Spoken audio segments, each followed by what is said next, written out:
નમસ્કાર દર્શક મિત્રો, આપ જોઈ રહ્યા છો વિક્રમ ન્યૂઝ. હવે જોઈએ અગત્યના સમાચાર. ધોરાજી ખાતે કોંગ્રેસની માર્ગદર્શન શિબિર યોજાઈ. સ્થાનિક સ્વરાજની ચૂંટણી પૂર્વે ભાજપના હોદ્દેદારોએ કમળ છોડી કોંગ્રેસનો હાથ પકડ્યો. સૌરાષ્ટ્ર કોંગ્રેસના પ્રભારી દ્વારા કાર્યકર્તાઓને આગામી ચૂંટણીલક્ષી માર્ગદર્શન અપાયું. ધોરાજી નગરપાલિકાના ટાઉન હોલ ખાતે આગામી ચૂંટણી સંદર્ભે કોંગ્રેસ કમિટી દ્વારા કાર્યકર્તાઓની શિબિર યોજાઈ હતી.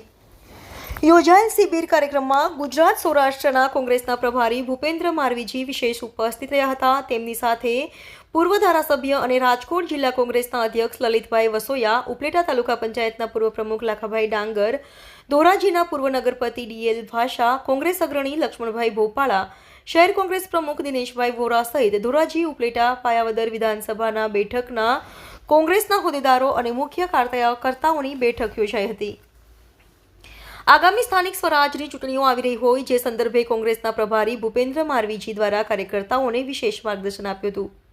આ ઉપરાંત જિલ્લા કોંગ્રેસ પ્રમુખ લલિત વસોયાએ કાર્યકર્તાઓને યોગ્ય માર્ગદર્શન સાથે રાજકોટ જિલ્લામાં સ્થાનિક સ્વરાજની ચૂંટણીઓમાં કોંગ્રેસ વિજય કરશે અને જનતા જનાર્દન કોંગ્રેસની સાથે હોય તેવો વિશ્વાસ વ્યક્ત કર્યો હતો. આ તકે ધોરાજી ખાતે સ્થાનિક રાજકારણમાં ઉલટી ગંગા રહેતી હોય તે પ્રકારે ધોરાજી ભાજપના હોદ્દેદારો કમળ અને તિલાંજલિ આપી કોંગ્રેસનો હાથ પકડ્યો હતો.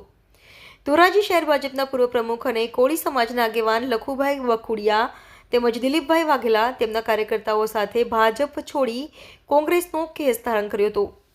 આગામી સ્થાનિક સ્વરાજની ચૂંટણીઓમાં શ્રેષ્ઠ દેખાવ કરવા માટે ઉપસ્થિત સર્વે કાર્યકર્તાઓએ વિશ્વાસ વ્યક્ત કર્યો હતો.